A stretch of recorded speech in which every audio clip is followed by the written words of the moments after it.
હવે percentage wise વાત કરી નરેશ, તો સૌથી વધારે મતદાન છે ને વાપીમાં થયું છે 53.74%, અને સૌથી ઓછું થયું છે પોરબંદરમાં 29.85%. હું આ જે આંકડો છે ને નરેશ, એ 3 વાગ્યા સુધીની હું વાત કરી રહી છું, અને જેમ જેમ મારી જોડે આંકડા આવશે એ આંકડા તમારી સાથે હું રજૂઆત કરીશ. હવે આપણે સૌથી ચોંકાવનારી જો વાત છે ને એ આપણે અમદાવાદની છે. તો અમદાવાદ છે ને એમાં પણ અત્યાર સુધી આપણે જોવા જોઈએ ને તો 34% જ મતદાન થયું છે. એ મેં ભૂમિ અગાઉ જ કહ્યું એ પ્રમાણે કે આ ખૂબ જ નિરાશાજનક બાબત છે કે અમદાવાદ જેવું વિકસિત શહેર, આટલા જાગૃત લોકો, અને એ પોતાના મતદાન જેવા અધિકારને લઈને જાગૃત કેમ નથી. આપણે મોટાભાગે એવી આપણે વાત કરતા હોય છે કે ભાઈ એ તો ગામડાનો માણસ છે, એને એટલી ખ્યાલ નથી આવતો. પણ જ્યારે ચૂંટણીની વાત આવે છે તો ભૂમિ ગામડાનો જે એક કહીએ ને કે એક સરેરાશ ખેડૂત જે છે એ હાઈ પ્રોફાઇલ જે આખો વર્ગ જે છે, અથવા તો કહેવાય ને કે હાઈ સોસાયટીનો એક આખો જે બૌદ્ધિક વર્ગ છે તેના કરતાં વધારે બુદ્ધિશાળી સાબિત થતો હોય છે. બિલકુલ નરેશ, હું તમને રોકવા માંગીશ. એક મહત્વના સમાચાર સામે આવ્યા છે અમદાવાદથી. તો અમદાવાદના નવા નરોડા વિસ્તારમાં સ્થાનિક સ્વરાજ્યની ચૂંટણી દરમિયાન કોંગ્રેસ દ્વારા મોંઘવારીના મુદ્દે અનોખો વિરોધ કરવામાં આવ્યો છે. કોંગ્રેસના કાર્યકરોએ મતદાન મથકની બહાર જ શાકભાજીનું કાઉન્ટર શરૂ કરીને મતદારોનું ધ્યાન ખેંચ્યું. મતદાન કરવા માટે આવતા લોકોને વધતી જતી મોંઘવારીની યાદ આપવાના હેતુથી આ પ્રદર્શન કરવામાં આવ્યું છે. તો આ અનોખા વિરોધ પ્રદર્શનના કારણે વિસ્તારમાં રાજકીય ગરમાવો પણ જોવા મળ્યો છે. જોકે મતદાન પ્રક્રિયા પર તેની કોઈ જ માઠી અસર પડી નથી, અને લોકોએ શાંતિપૂર્ણ રીતે પોતાના મત અધિકારનો ઉપયોગ પણ કર્યો છે.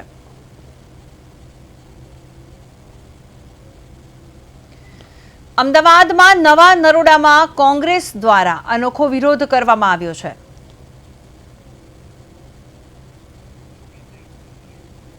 ફોનલાઈન પર ઉપસ્થિત છે અમારા સંવાદદાતા સ્મિત. હવે સ્મિત, જણાવશો કે એક અનોખો જ વિરોધ જોવા મળી રહ્યો છે નવા નરોડામાં. કોંગ્રેસ દ્વારા મતદાન મથકની બહાર જ શાકભાજી વેચીને એક વિરોધ નોંધાયો છે.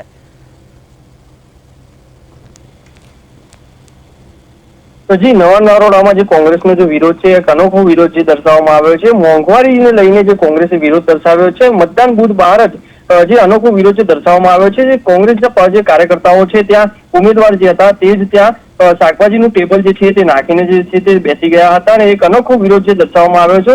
જે શાકભાજીના કાઉન્ટર રાખીને જે વિરોધ કર્યો છે તેમાં લોકો પણ જોડાયા હતા, અને લોકો પણ જાણકારી લેવા આવ્યા હતા. તેમને પણ કોંગ્રેસને સમજાવ્યા હતા કે મોંઘવારી એટલી છે તો તમે કઈ રીતના મત કરશો, કોણે કરશો, તેવું પણ સમજાવવામાં આવી રહ્યું હતું. મતદાન સમયે લોકોને મોંઘવારી યાદ કરાવતી આ એક અનોખી એક જે વિરોધ છે તે પણ દર્શાવવામાં આવી રહ્યો છે. ઘણી બધી જગ્યાએ અમદાવાદ શહેરમાં જે છે તે વિરોધ જોવા મળી રહ્યો છે, પણ આ એક અનોખો વિરોધ છે જે શાક માર્કેટમાં પણ જે બિઝનેસ જે કરતા હોય છે શાક માર્કેટનો, તેમાં પણ જે છે મોંઘવારી જોવા મળતી હોય છે, અને ખરીદદાર જે ખાવા પીવા માટેના જે ચીજ વસ્તુઓ હોય છે તે બધી જ શાકભાજીઓ છે જે ટેબલ ઉપર મૂકી દેવામાં આવી છે, ત્યારે વિરોધ દર્શાવવામાં આવ્યો હતો. જી ભૂમિ. બિલકુલ સ્મિત, આભાર સમગ્ર વિગત માટે. હવે નરેશ, આપણે કરતા હતા પર્સન્ટેજ વાઇઝની અને અમદાવાદની જ વાત કરીએ, અને ખાસ કરીને જો અત્યારે વાત કરીએ તો આપણા જે સંવાદદાતા છે સ્મિતે, તેમણે જણાવ્યું છે કે એક અલગ જ પ્રકારનો વિરોધ કોંગ્રેસ દ્વારા કરવામાં આવ્યો છે. તેને લઈને આપ કઈ રીતે જોવો છો આ વિરોધને? બિલકુલ ભૂમિ, લોકશાહી દેશની અંદર છે એ દરેકને પોતાની વાત છે મતદારો સુધી પહોંચાડવાનો અધિકાર છે.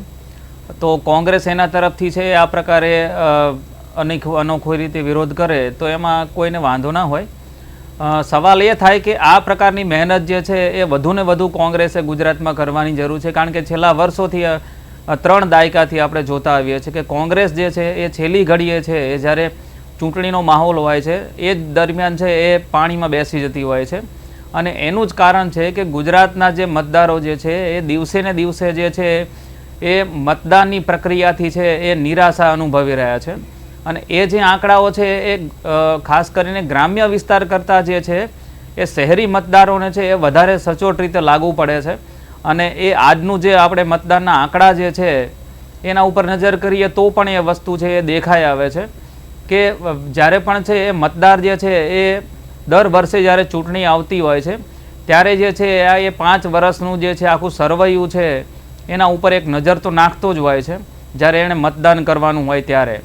પણ જ્યારે છે એને એવું લાગે કે મારો મત જે છે એ વેડફાઈ રહ્યો છે, અથવા તો એના મગજમાં એવું પણ એક મેસેજ જાય કે હવે જે પણ અત્યારે ઉમેદવારો છે એ સત્તા પક્ષ હોય કે વિરોધ પક્ષના, એમાંથી એક પણ વ્યક્તિ છે એ મારો મત આપ્યા પછી પણ છે એ મારું કામ કરી શકે એવી લાયકાત ધરાવતો નથી અથવા તો નહીં કરે. એવું જ્યારે બિલકુલ, લાગે ત્યારે આવું નરેશ, બનતું હોય હું છે. તમને રોકવા માંગીશ. આપણે આ જ અંગે આપણે આગળ ચર્ચા કરવી છે. હવે સ્થાનિક અને આપણા રિપોર્ટર શું કહી રહ્યા છે તે સાંભળવું છે આપણે.